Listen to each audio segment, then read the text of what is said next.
แหงแข่งขันสร้างผลงานเพื่อคำนับหับตอนกองประชุมใหญ่ครั้งที่8ขององค์คณภักนครหลวงจันทร์ให้มีผลสำเร็จอย่างจบงามเสือนส่วนสาวนครหลวงจันทร์จงพร้อมการสร้างขบวนการด้านต่างๆให้มีบรรยากาศที่ฟุดฟื้นเพื่อคำนับหับตอนกองประชุมใหญ่ให้เต็มไปด้วยความหมายอันลึกซึ้งและพร้อมกันประดับประดาบ้านเฮือนให้มีความสวยสดงดงามด้วยการติดถุงผักถุงซาดเพื่อห่วมแห้งห่วมใจก้าวเข้าสู่กองประชุมใหญ่ครั้งที่8ขององค์คณภักนครหลวงจันทร์ให้มีผลสำเร็จอย่างสง่างามเสริมสร้างนครหลวงเวียงจันทร์ไว้เป็นมิ่งขวัญของสดสาลา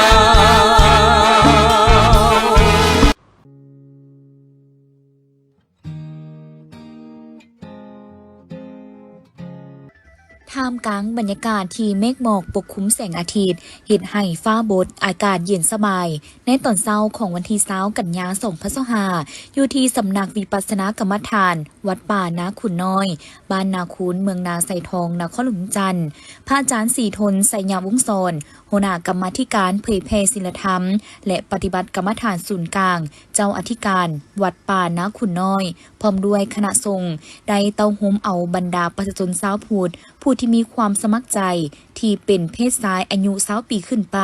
ที่ลงทะเบียนสมัครเข้าร่วมโครงการอุปสมบทบวชพระในงานบุญทักขินานุปทานอุทิศกุศล12 ปีแห่งการจากไปของพระอาจารย์ใหญ่สาลีกันตะสีโล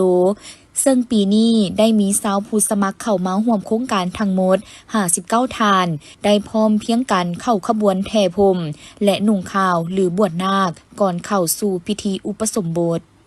เพราะฉะนั้นทางศิษยานุศิษย์ก็รวมมาเฉพาะในสำนักปฏิบัติวิปัสสนากรรมฐานวัดป่านาขุนน้อยก็ได้จัดกิจกรรมว่าทักขินานุปทานเพื่อแสดงถึงความกตัญญูรู้คุณต่อครูบาอาจารย์ที่นำพาทางการเรียนงานเผยแผ่พุทธศาสนาปฏิบัติกรรมฐานในทั่วประเทศดังกิจกรรมในงานครั้งนี้ก็มีหลายกิจกรรมเป็นต้นว่าการสูตรพระไตรปิฎก2ละแม่นถวายผ้าป่าสามัคคีเพื่อสมทบทุนในการสร้างถนน80 ปีสรีกตศิโล3ละแม่นเป็นการรอพระพุทธรูปเพื่อเป็นตัวแทนพระพุทธองค์มาประดิษฐานที่วัดป่านาขุนน้อยกิจกรรมที่4ละแม่นนายกยอดช่อฟ้าเป็นสุขตุพงศ์ที่กำลังสร้างมาฉะนั้นกิจกรรมดังกล่าวนี้ก็แม่นเพื่อแสดงถึงความกตัญญูรู้คุณแล้วก็เพื่อเต่าโฮมความสามัคคีของศิษยานุศิษย์ในแต่ละปีก็คือเขาคิดถึงครูบาอาจารย์ก็ได้มารวมกันจัดกิจกรรมสร้างพลังความสามัคคีเพราะฉะนั้นวันนี้ก็เป็นกิจกรรมกันมาบวชหน้าเนื่องจากว่าในกิจกรรมดังกล่าวมีบวชพระอยู่80 องค์ฉะนั้นก็มีผู้มาเป็นมาลงทะเบียนบวชก่อหลายสมควรเมื่อนี้เป็นพิธีแท้ผมแล้วก็บวชนาคซื้อคนนาคมื้ออื่นที่21ก็จะเป็นการอุปสมบทบวชเป็นพระภิกขุอย่างสมบูรณ์ฉะนั้นการบวชนาคนี้เกี่ยวของในพุทธศาสนาว่าเป็นว่าเนื่องจากพญานาคก็มีความเลื่อมใสในพระพุทธเจ้านอกจากพิธีแห่พรมประชาชนที่มาเข้าร่วมโครงการอุปสมบทบวชพระแล้วบรรดาคณะกรรมการจัดงานและเฒ่าแก่แนวโฮมบ้านนาคูนยังได้พร้อมเพียงกันกาเกียมสถานที่กาเกียมเครื่องคองให้แก่พระบวชใหม่และขันหมากเบ่งอื่นๆที่จะนำใส่เข้าในงานบุญเพื่อให้ความพร้อมในทุกๆด้านเบื้องต้นเราก็ได้เริ่มฮออุปสากรเนาะเริ่มจะจับเมื่อวานนี้มาประมาณ250และเมื่อนี้ตอนเช้าเราก็เริ่มแถ่หัวเนาะกาเกียมห่อบาทพร้อมด้วยศรัทธาหลายๆท่านที่เพื่อนมาร่วมมื้อนี้โดยเฉพาะแล้วเป็นผู้ปกครองที่นำลูกหลานเขามาบวชมื้อนี้ก็ถือว่ามาฮอดขั้นนี้ก็เริ่มห่อบาทแล้วเพราะว่าอยู่ในฮิตของประเพณีของเราเขาในการอุปสมบทนี้ต้องได้มีพิธีการของเขา เริ่มจากสู่ขวัญนาคมาฮอดจนฮอดขั้นตอนเดี๋ยวนี้บ้านนี้นะที่เกี่ยมให้เบิดทุกคนแล้วก็มีใบโพมีอุปกรณ์หลายๆอย่างมีโต๊ะนาคที่อยู่ในบาทเลย ต่อมาในตอนเช้าของวันที่21กันยาท่ามกลางสภาพอากาศที่อากาศบ่เอื้ออำนวย มีสายฝนตกลงมาอย่างบ่ขาดสาย แต่ก็บ่หวั่นไหวต่อสายศรัทธาญาติโยม ที่ยึดมั่นเลื่อมใสต่อพระพุทธศาสนา เดินทางมาร่วมแห่นาค เข้าสู่พิธีอุปสมบทบวชพระใหม่ในโครงการ ซึ่งได้รับความเมตตาเข้าร่วมเป็นประธานโดย พระอาจารย์ใหญ่มหาเวทมเสนัยรักษาการประธานศูนย์กลางองค์การพุทธศาสนา สัมพันธ์แห่งสปปลาว พระอาจารย์สีทนไสยโสนพร้อมด้วยพระเทลานุเทลาจากศูนย์กลางเมืองนาไซทอง และวัดใกล้เคียงเข้าร่วม รวมไปถึงการนำเมืองนาไซทอง อำนาจการปกครองบ้านนาคูนและเจ้าภาพเจ้าสถาสาวพุทธร่วมพิธีอย่างหนาแน่น เพื่อพร้อมเพรียงกันแห่นาค59 องค์ จากศาลาไปหาพุทธสิมา และทยอยเข้าสู่พิธีอุปสมบทหรือบวชผ่าตลอดทั้งวัน ถือว่ามื้อนี้ทางสำนักปฏิบัติวิปัสสนากรรมฐานวัดป่านาคนน้อยเมืองนาไซทองนครหลวงวิจันทร์ได้จัดงานบุญทักษิณานุปทานอุทิศส่วนกุศลครบรอบ 12 ปีการจากไปของพระอาจารย์ใหญ่สารีกันตเสโลถือว่าทางสำนักปฏิบัติวิปัสสนากรรมฐานวัดป่าคนน้อยของพวกเราได้จัดเป็นประจำทุกปีนับตั้งแต่ที่พระอาจารย์ใหญ่ได้จากไปในเมื่อปี 2013 ถือว่าปีนี้ก็ครบรอบ 12 ปีถือว่าในงานดังกล่าวมีหลายกิจกรรมเป็นต้นว่ามีการสาธยายปฏิปิฎกมีการอุปสมบทบวชหมู่หรือว่าบวชพระธรรมภาพจากขอยกเกี่ยวกับกิจกรรมในนั้นเป็นหนึ่งในกิจกรรมก็คือการอุปสมบทหมู่หรือว่าบวชพระหมู่ถึงว่าเขาได้จัดเป็นประจำทุกปีตั้งแต่ปี 2013 เป็นต้นมาจนถึงปีนี้ปีนี้มันมีผู้เข้าร่วมบวชพระทั้งหมด60 องค์ถือว่าผ่านการอุปสมบทหรือว่าบวชสำเร็จเป็นพระภิกขุสงฆ์แล้วพระภิกขุสงฆ์จำนวน60 องค์ก็จะได้ปฏิบัติตามกิจวัตรของพระสงฆ์เป็นต้นว่ามีการศึกษาห้ำเฮียนเกี่ยวกับข้อวัดปฏิบัติเกี่ยวกับสิ่งที่พระสงฆ์ควรปฏิบัติมื้อนี้ก็เป็นมื้อหนึ่งที่ได้มีการจัดงานบุญใหญ่เอิ้นว่าอยู่ในวัดป่านาคุณนี่เป็นบุญประจำปีอีกอันหนึงแม่นบุญทักขิณานุปทานถือว่าอุทิศบุญอุทิศกุศลไปถึงยะทันใหญ่สารีกันตสิโลข้าพเจ้าในนามที่ปรึกษาของวัดป่านาคุณและทั้งเป็นศิษย์สานุศิษย์ของพระอาจารย์ใหญ่สารีกันตสิโลก็ได้เฮ็ดบุญทักขิณานุปทานหาเพิ่นมานี่ก็เป็นปีที่12พอดีปีนี้เนาะและเฉพาะปีนี้ก็เป็นปีพิเศษแดก็มีหลายงานที่อยู่ในงานทักขิณานี้เนาะก็คือนับแต่วันที่21นี่ไปมื้อนี้เป็นมื้ออุปสมบทคาดว่าอุปสมบทนี่ก็ประมาณ80 องค์เนาะกำลังบวชอยู่นี่เนาะแล้วก็นอกจากนี้ก็เป็นพระป่าสามัคคีพระป่านี่ก็มันมีทุกปีในงานทักษิณาโดยเป็นศิษย์สานุศิษย์ของพระอาจารย์ใหญ่สารีกันตสิโลนั้นได้เต้าโฮมกันเฮ็ดพระป่ามาทอดถวายแล้วก็จากนั้นก็จะมีงานรอพระพุทธรูป9 องค์เนาะสำหรับญาทานใหญ่ดร.มหาสาลีกันตะสีโลแม่นเป็นพระสงฆ์องค์หนึ่งที่มีความสำคัญหลายต่อการเผยแพร่ธรรมเทศนาในศูนย์กลางองค์การพุทธศาสนาสัมพันธ์แห่งสปปลาวทั้งเคยเป็นอดีตรองประธานศูนย์กลางองค์การพุทธศาสนาสัมพันธ์แห่งสปปลาวอดีตหัวหน้ากรรมาธิการเผยแพร่ศีลธรรมและปฏิบัติกรรมฐานศูนย์กลางอดีตเจ้าอธิการสำนักวิปัสสนากรรมฐานวัดป่านาขุนน้อยที่ฝากผลงานและคุณงามความดีไว้หลากหลายโดยเฉพาะปี 1982 หา 1989 ได้ฟื้นฟูคืนการอบรมทั้งปรับปรุงหลักสูตรระยะยาวไปพร้อมและเปิดอบรมวิปัสสนาจารย์ปฏิบัติธรรมอยู่ที่วัดสุขปะหลวงปี 2000 ออกมาประจำอยู่วัดป่านาขุนน้อยปี 2003 ได้ก่อตั้งโครงการพุทธศาสนาเพื่อการพัฒนาที่มีหน่วยงานเคลื่อนไหวเวียกงานเพื่อสังคมอยู่5หน่วยปี 2008 ได้รับนามยศปริญญาพุทธศาสตร์ดุษฎีบัณฑิตจากมหาวิทยาลัยมหาจุฬาลงกรณราชวิทยาลัยราชอาณาจักรไทยและในปีเดียวกันนี้ยังได้รับการถวายนามยศสมานศักดิ์พระอัครมหาสัตว์ธรรมโสติกทาสะจากรัฐบาลประเทศสหภาพเมียนมาและนับแต่ปี 2009 เป็นต้นมาพระอาจารย์ได้ต้องโฮมเอาคณะศิษยานุศิษย์คารวาสผู้ทรงคุณวุฒิมาห่วมสำละพระไตรปิฎกฉบับภาษาปาลีและจัดพิมพ์ออกทันฉลอง450 ปีนครหลวงจันทร์เมื่อปี 2010 จากนั้นก็ยังสืบต่อแปลออกเป็นภาษาลาวซึ่งคาดว่าจะได้พิมพ์ออกในไวๆนี้เช่นกันก่อนที่พระอาจารย์เพิ่นละสังขารในเวลาเที่ยงคืนของวันที่ 10 กันยา 2013 รวมอายุ 80 ปีกับ 6 เดือนปลายตกมาฮอดปีนี้แม่นครบรอบ 12 ปีแห่งการจากไปวันที่20 กันยายน 2025 องค์การปกครองบ้านดงคำสร้างเมืองหาดไซฟงนครหลวงจันทร์ได้จัดตั้งนำพาพ่อแม่ประชาชนอยู่ภายในบ้านของตนด้วยการปลุกระดมการออกแห่งงานรวมอย่างพร้อมเพรียงอยู่ภายในบ้านตามแคมทางโฮมและทางสายหลักของบ้านอยู่หลายจุดเพื่อสร้างขบวนการเฮ็ดอนามัย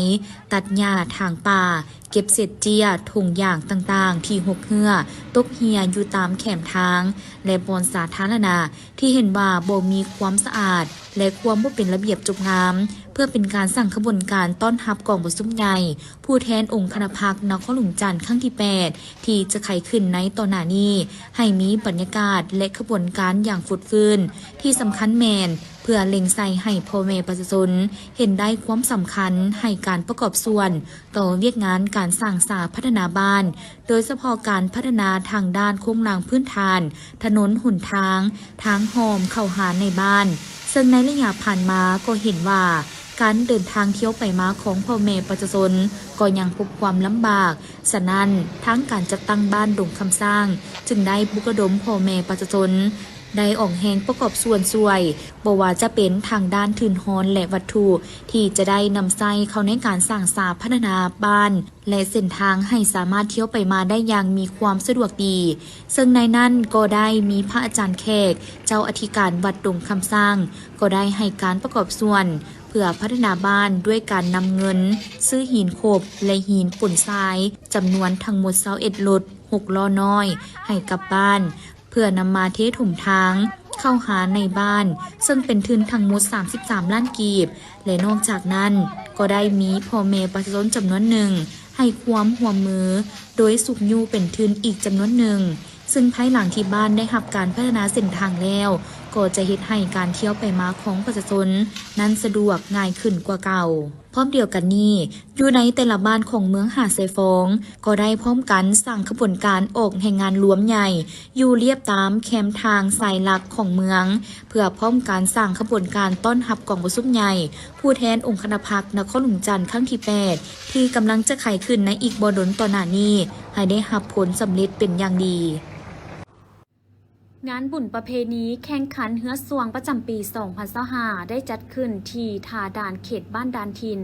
เข้าห่วมมีทานจอมแพงวิไลสารเลขาคณะบริหารงานผักเมืองห้วยทราย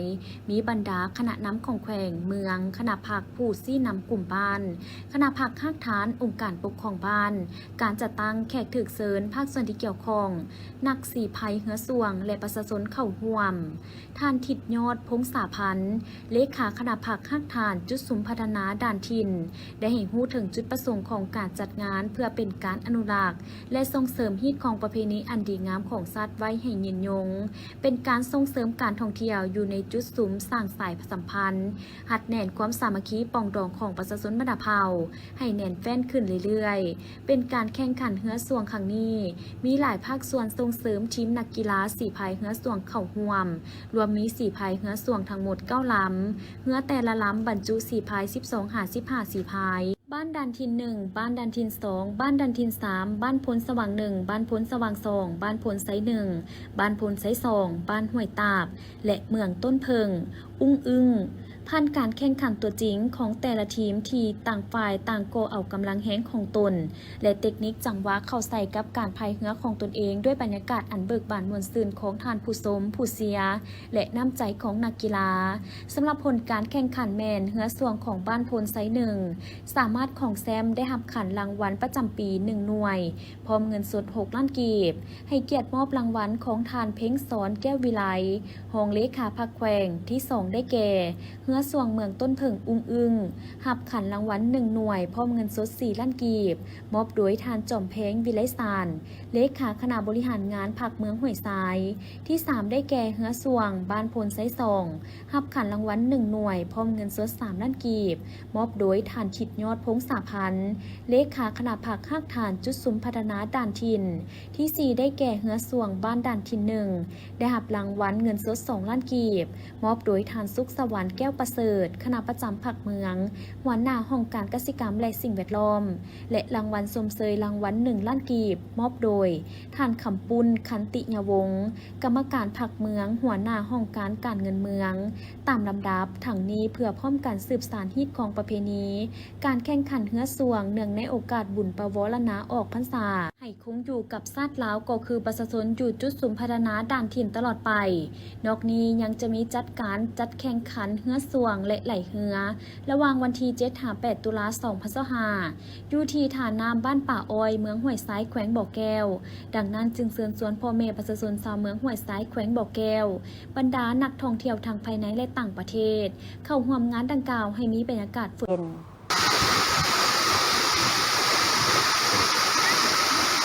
น้ำตกตาดแก้งยุยแห่งนี้เป็นแหล่งท่องเที่ยวแห่งใหม่ของเมืองวังเวียงแขวงเวียงจันทน์ที่หาก็เปิดบริการในเดือนสิงหาผ่านมาเฮ็ดให้เป็นที่สนใจของนักท่องเที่ยวทั้งภายในและต่างประเทศอยากจะมาสัมผัสกับธรรมชาติที่สวยงามอีกแห่งหนึ่งของเมืองวังเวียงแห่งนี้ซึ่งมีทางน้ำตกตาดที่สูงชันและใสเย็นในเมื่อเวลาไปยืนอยู่ใกล้จะมีละอองน้ำปิวมาใส่เห็นให้เย็นกายสบายใจ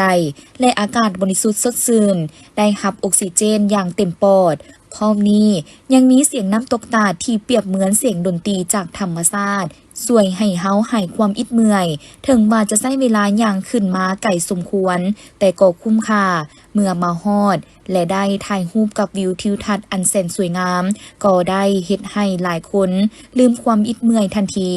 พร้อมทั้งได้สัมผัสกับภูผาป่าไม้ที่เขียวสดงดงามยิ่งพาให้เบิกบานสำราญใจ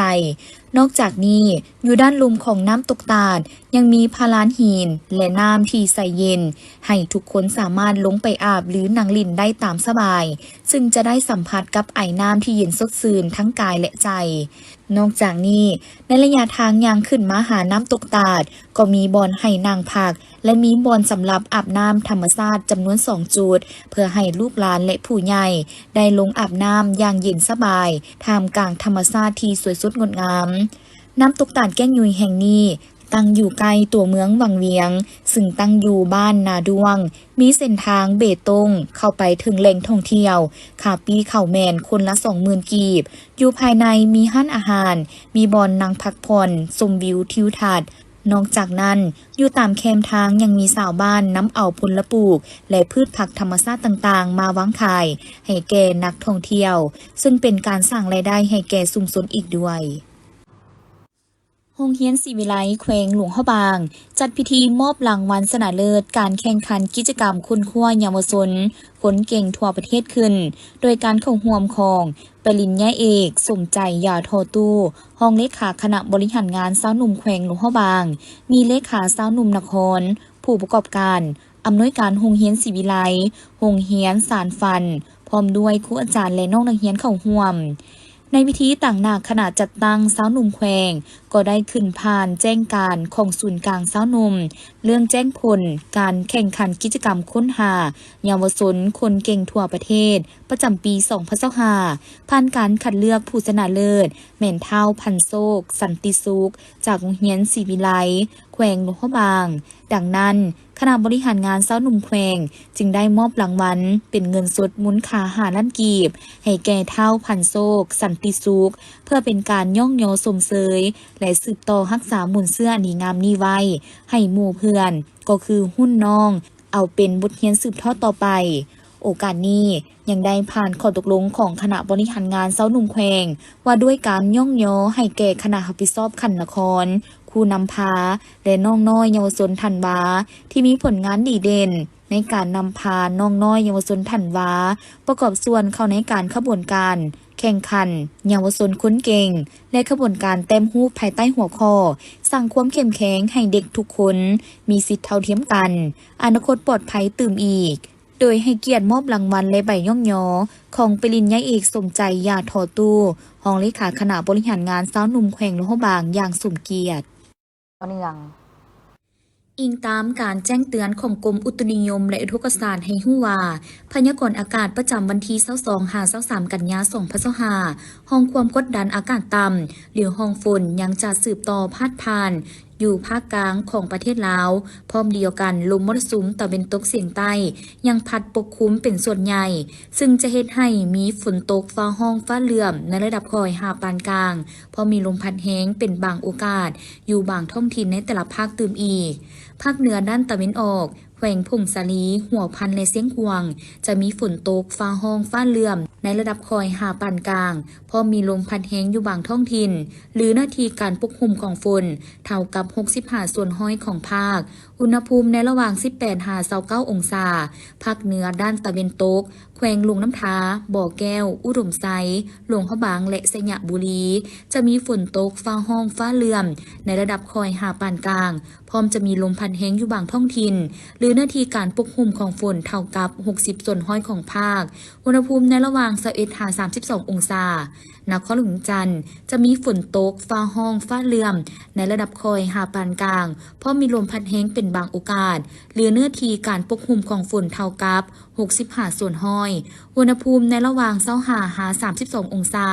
ภาคกลางแขวงเวียงจันทร์บริคำไซ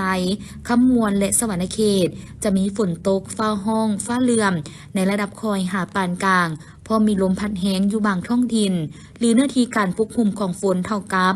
55ส่วนห้อยของภาคอุณหภูมิในระหว่าง23-32องศาแขวงเพชรสมบูรณ์จะมีฝนตกฟ้าห้องฟ้าเหลื่อมในระดับคอยหาปานกลางพอมีลมพัดแห้งอยู่บางบริเวณหรือหน้าที่การปกคลุมของฝนเท่ากับ50ส่วนห้อยอุณหภูมิในระหว่าง21-32องศาภาคใต้แขวงสารวันจำปาสักเซกองและอัตตปือจะมีฝนตกฟ้าห้องฟ้าเหลื่อมในระดับคอยหาปานกลางพอมีลมพัดแห้งอยู่บางท้องถิ่นหรือเนื้อที่การปกคลุมของฝนเท่ากับ60ส่วนห้อยอุณหภูมิในระหว่าง24-32องศาและเขตภูเพียงบริเวณอากาศจะเย็นในตอนกลางคืนหาตอนเช้า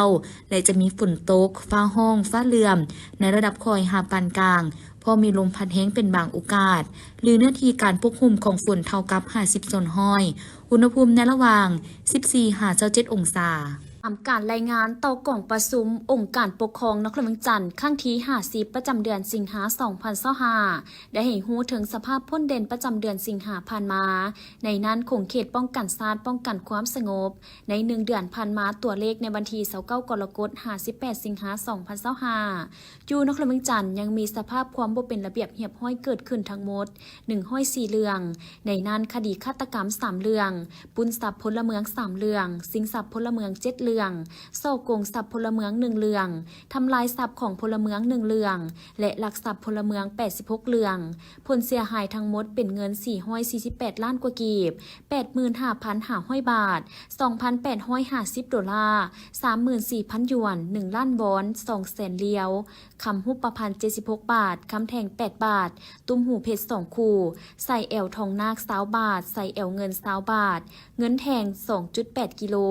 ใส่แขนคำฝรั่ง3เซนแหวนคำฝรั่ง3วงรถจักร49คันโทรศัพท์มือถือ12หน่วยส่วนสภาพอุบัติเหตุที่เกิดขึ้นมีทั้งหมด65เรื่องและสภาพอัคคีภัยมี2เรื่องนอกจากนี้ใน1เดือนผ่านมาสามารถแก้ไขสภาพปรากฏการณ์หย่อท่อ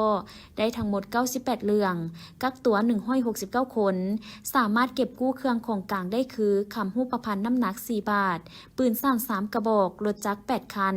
พร้อมเดียวกันยังได้ จัดตั้งปฏิบัติเวียกงานแก้ไขยาเสพติดที่ติดพันกับเวียกงานวาระแห่งชาติซึ่งสามารถแก้ไขเป้าหมายค้าขายมียาไว้ในครอบครองและค้าขายน้ำกระท่อม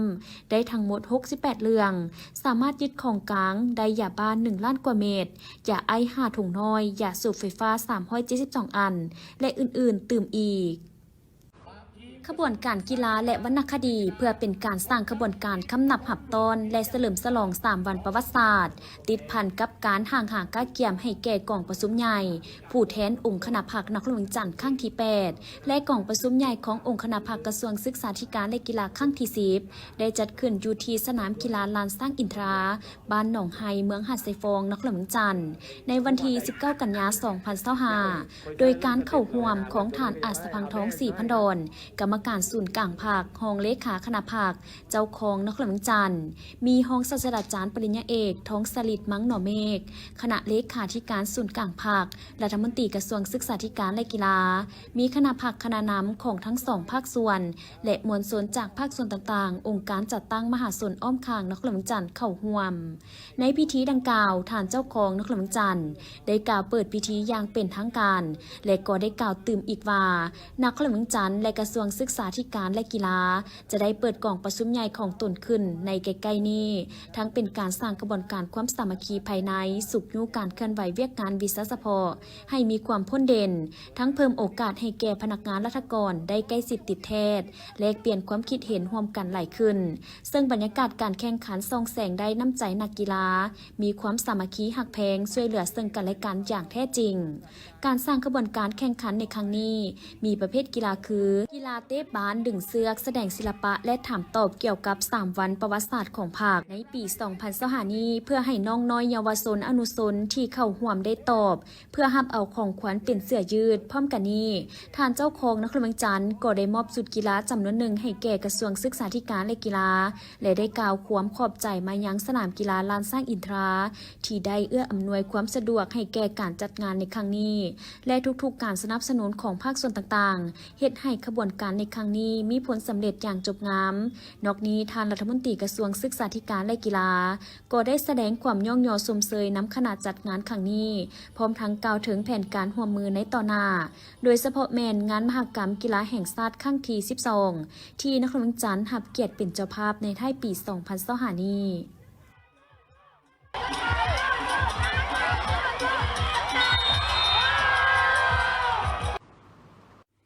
กระทรวงศึกษาธิการและกีฬาได้ออกมาชี้แจงให้ทางภายในและต่างประเทศได้รับทราบเกี่ยวกับเวียกงานส่งเสริมอาหารเที่ยงในโรงเรียนซึ่งแม่นเวียกงานหนึ่งที่สำคัญและเป็นการประกอบส่วนเข้าในการบรรลุเป้าหมายของการพัฒนาแบบยืนยงของสหประชาชาติทั้งเป็นการจัดตั้งพันธขยายยุทธศาสตร์และแผนปฏิบัติงานแห่งชาติด้านโภชนาการนโยบายดำรัสและนิติกรรมอื่นๆของรัฐบาลลาวโดยเฉพาะแม่นใดประกอบส่วนแก้ไขการเข้าเรียนภาระการเรียนและปัญหาสุขภาพของเด็กนักเรียนโดยสุ่มใส่เขตบุรีมัสยิดคือเขตทุกข์ยากเขตชนบทห่างไกลศอกลีกเพื่อสร้างเงื่อนไขให้นักเรียนอนุบาลศึกษาและประถมศึกษาได้รับการเอาใจใส่ดูแลทางด้านสุขภาพต่อการบริโภคอาหารให้ถึงหลักโภชนาการ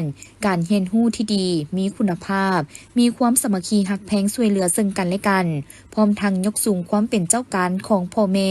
ผู้ปกครองและชุมชนด้วยกำลังแฮงท่าแฮงของท้องถิ่นเพื่อรับประกันเฮ็ดแนวใดให้เวียกงานส่งเสริมอาหารเที่ยงในโรงเรียนมีคุณภาพและมีความยืนยงบนจิตใจดังกล่าวรัฐก็คือแขนงการศึกษาและกีฬาจึงได้สุ่มทุกความพยายามทางด้านวิชาการและงบประมาณของตนโดยได้รับทุนสมทบจำนวนหนึ่งจากประเทศผู้ให้ทุนและองค์การจัดตั้งสากลต่างๆเข้าในการจัดตั้งปฏิบัติเวียกงานส่งเสริมอาหารเที่ยงในโรงเรียนทั้งนี้ก็เพื่อแนใส่ให้มีท่าก้าวขยายตัวมีประสิทธิภาพประสิทธิผลและมีความยืนยงย้อนเห็นได้ถึงความสำคัญของเวียกงานโภชนาการและการเติบโตของเด็กในเกณฑ์วัยเรียนนับตั้งแต่ปี 2002 เป็นต้นมารัฐบาลลาวได้เริ่มต้นเฮ็ดโครงการทดลองสนองอาหารให้โรงเรียนโดยร่วมกับองค์การอาหารโลกของสหประชาชาติเพื่อจัดตั้งปฏิบัติโครงการอาหารเที่ยงในโรงเรียนด้วยการสนองอาหารว่างที่มีโภชนาการสูงเป็นประเภทข้าวนมปังที่เฮ็ดด้วยแป้งสาลีแป้งถั่วเหลืองให้ แก่กลุ่มโรงเรียนเป้าหมายที่อยู่3แขวงของภาคเหนือผ่านการเฮ็ดทดลองตัวจริงไปได้ระยะหนึ่งในปี 2009 รัฐบาลโดยประสานสมทบกับองค์การอาหารโลกของสหประชาชาติจึงได้ขยายโครงการดังกล่าวลงไปสู่ภาคใต้ของประเทศในรูปแบบการปรุงแต่งอาหารเที่ยงให้แก่เด็กน้อยอยู่ตามโรงเรียนที่อยู่ในกลุ่มเป้าหมายภายใต้การคุ้มครองรัฐบาลและการมีส่วนร่วมในการจัดตั้งปฏิบัติขั้นท้องถิ่นและชุมชนนับแต่ปี 2010 เป็นต้นมาบรรดาผู้ให้ทุนและคู่ร่วมพัฒนาที่ให้การสนับสนุนช่วยเหลือต่อโครงการดังกล่าวเห็นได้ถึงผลสำเร็จที่น่าพึงพอใจในเบื้องต้นของการจัดตั้งปฏิบัติเวียกงานดังกล่าวจึงได้ตกลงเขียนทายการคุ้มครองบริหารโครงการอาหารเที่ยงในโรงเรียนให้อยู่ภายใต้ความรับผิดชอบของรัฐบาลลาวเทื่อละก้าวเฉพาะในทรงเรียน 2018 หา 2021 ได้มีการมอบโอนโรงเรียนเป้าหมายจำนวน 2,086 โรงเรียนให้รัฐบาลลาวเป็นผู้รับผิดชอบโดยตรงพร้อมยังสืบต่อมอบโอนทุกโรงเรียนเป้าหมายที่ยังเหลือให้สำเร็จในปี 2023 หา 2025 การมอบโอนดังกล่าวแม้ในใจเสริมสร้างความเข้มแข็งและการเสริมสู่ความเป็นเจ้าการของสปป.ลาวและความยืนยงของโครงการผ่านการจัดตั้งปฏิบัติเวียกงานดังกล่าวในระยะ20กว่าปีผ่านมาเห็นได้ว่าโครงการอาหารเที่ยงในโรงเรียนแม้นมีคุณประโยชน์ตัวจริงหลายด้านในการสุขยู่ส่งเสริมให้เด็กน้อยในเกณฑ์ใบเฮียนมีความกระตือรือร้นอยากเข้าเรียนเพิ่มขึ้น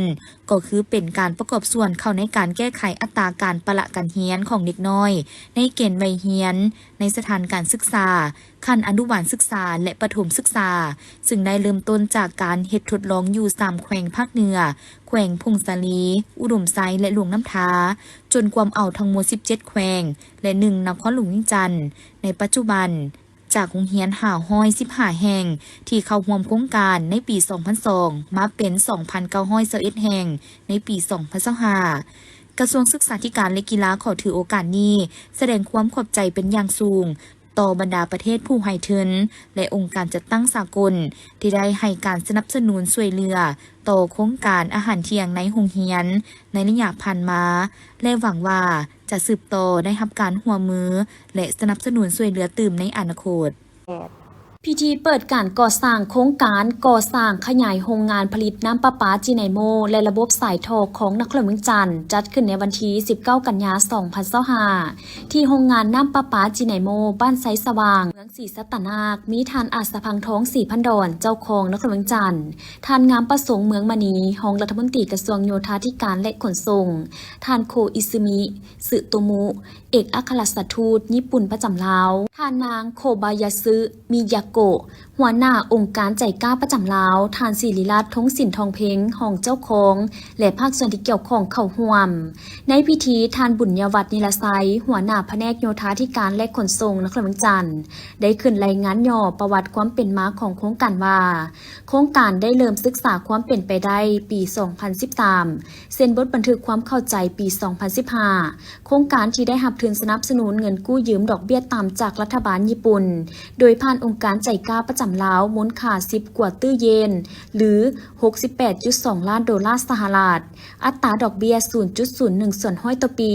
เวียกที่ปรึกษาและ 0.7 ส่วนห้อยต่อปีเวียกก่อสร้างปลอดหนี้10 ปี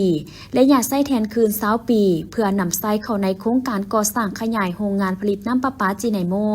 และระบบสายโทรของนครเมืองจันทร์ด้วยกำลังการผลิต 40,000 เม็ดก้อนต่อวันเพิ่มกำลังการผลิตจาก 80,000 เม็ดก้อนมาเป็น 120,000 เม็ดก้อนต่อวันเมื่อโครงการนี้สำเร็จจะสามารถตอบสนองน้ำให้แก่ครัวเรือนได้หลายขึ้นโครงการนี้โดยแม่นแผนกโยธาธิการและขนส่งนครเมืองจันทร์เป็นเจ้าของโครงการและบริษัทคูโบต้าคอนสตรัคชั่นคอมพานี CO.Ltd เป็นผู้รับเหมาก่อสร้างซึ่งหน้าเวียกโครงการคือโรงงานผลิตน้ำประปาก่อสร้างโรงงานผลิตน้ำประปาด้วยกำลังการผลิต 40,000 เม็ดก้อนต่อวันและสิ่งอำนวยความสะดวกต่าง รวมทั้งระบบควบคุมสกาดาก่อสร้างอ่างเก็บน้ำใต้ดิน2อ่างละ 5,000 เมตรก้อนเฮือนปั๊มส่งน้ำปั๊มแจกขนาด24เมตรก้อนต่อนาที3หน่วยปั๊มส่งขนาด 11.7 เมตรก้อนต่อนาที3หน่วยปั๊มส่งขนาด 5.7 เมตรก้อนต่อนาที3หน่วยอาคารเก็บสารเคมีอาคารบริหารอาคารซ่อมแปลงตาข่ายไฟฟ้า22กิโลวัตต์ดึงจากสถานีไฟฟ้าน้าไหหาโรงงานน้ำประปาจิไนโมป้อมยามสถานีไฟฟ้าย่อยศูนย์แจกจ่ายน้ำสารคามก่อสร้างอ่างเก็บน้ำใต้ดิน 7,100 เมตรก้อนเฮือนป่าส่งน้ำปั๊มแจกขนาด 12.6 เมตรก้อนต่อนาที3หน่วยสถานีดูดน้ำดิบก่อสร้างสถานีสูบน้ำดิบพร้อมสิ่งอำนวยความสะดวกต่างๆด้วยกำลังการผลิต 160,000 เมตรก้อนต่อวันปั๊มสูบน้ำดิบขนาด 30.6 เมตรก้อนต่อนาที4หน่วยระยะเวลาของการจัดตั้งปฏิบัติโครงการ30เดือนโครงการจะสำเร็จภายในต้นปี2028จะได้นำใช้น้ำประปาตื่มอีกในนครหลวงจันทร์ กองบัญชาการป้องกันความสงบแขวงเวียงจันทร์รายงานในวันที่23กันยายน2025ให้คู่ว่าในวันที่19กันยายน2025เจ้าหน้าที่ตำรวจวิสาสพกองบัญชาการป้องกันความสงบเมืองพลโฮงแขวงเวียงจันทร์ได้มีการกักตัวได้1คนสื่อเท้าใส่วางอายุ39ปีบ้านเกิดบ้านนาปินเมืองสำไตแขวงหัวพันพักเซาอยู่ที่บ้านนาเหลาเมืองพลโฮงแขวงเวียงจันทร์ผู้เกี่ยวได้มีการซื้อรถเถื่อนแล้วมาแยกสิ้นส่วนรถจักรเถื่อนนำมาฝากอยู่บริษัทขนส่งอยู่เขตหลัก52ซึ่งผู้เกี่ยวได้สารภาพว่าในวันที่16สิงหาคม2025เวลาประมาณ 18:00 นได้มีคนโทรศัพท์มาถามขายรถจักรเวฟฮอยสีเขียวดำในราคา10ล้านกีบแต่ผู้เกี่ยวได้มีการต่อรองราคาอยู่ที่5ล้านกว่ากีบวันที่17สิงหาคม2025ผู้ขายได้นำเอารถจักรมาส่งให้อยู่เฮือนหลังจากนั้นได้เสนอขายต่อให้กับคนที่จะมาหับซื้อต่ออยู่ที่บ้านนาปินเมืองสำไตแขวงหัวพันในราคา6,500,000 กีบผู้เกี่ยวได้หับเงินส่วนต่าง1ล้านกว่ากีบวันที่19สิงหาคม2025ผู้เกี่ยวจึงได้ไปหาบริษัทขนส่งเพื่อจะฝากรถจักรคันดังกล่าวไปที่เมืองสำเหนือแขวงหัวพันแต่ทางบริษัทขนส่งบ่หับฝากรถจักรที่บ่มีเอกสารผู้เกี่ยวจึงถามพนักงานขนส่งว่าถ้าเป็นอะไรรถหับฝากได้บ่ซึ่งทางบริษัทแม่นหับฝากถ้าเป็นเครื่องอะไรจากนั้นผู้เกี่ยวจึงกลับมาเฮือนแล้วได้มีการมางรถจักรแยกเป็นสิ้นส่วนจึงนำเอาไปฝากเป็นอะไรรถจักรไปฝากนำบริษัทขนส่ง3บอนแต่ปลายทางแม่นบ่เดียวกันหลังจากฝากแล้วบริษัทขนส่งได้มีการโทรหาผู้เกี่ยวว่าเครื่องอะไรรถจักรที่ผู้เกี่ยวเอามาฝากนั้นมีน้ำมันเครื่องซึมออกมาให้เอาแก๊สมาเปลี่ยนใหม่และหลังจากที่ผู้เกี่ยวมาฮอดบริษัทดังกล่าวจึงถูกเจ้าหน้าที่ตำรวจกักตัวพร้อมทางยึดของกลางมาทำการสืบสวนสอบสวนปัจจุบันยังสืบต่อขยายผลหากลุ่มแก๊งที่ร่วมขบวนการมาดำเนินคดีตามระเบียบกฎหมายส่วนของกลางเป็นสิ้นส่วนรถจักรคันดังกล่าวทางเจ้าหน้าที่จะซอกหาเจ้าของและมอบคืนให้กับเจ้าของเดิม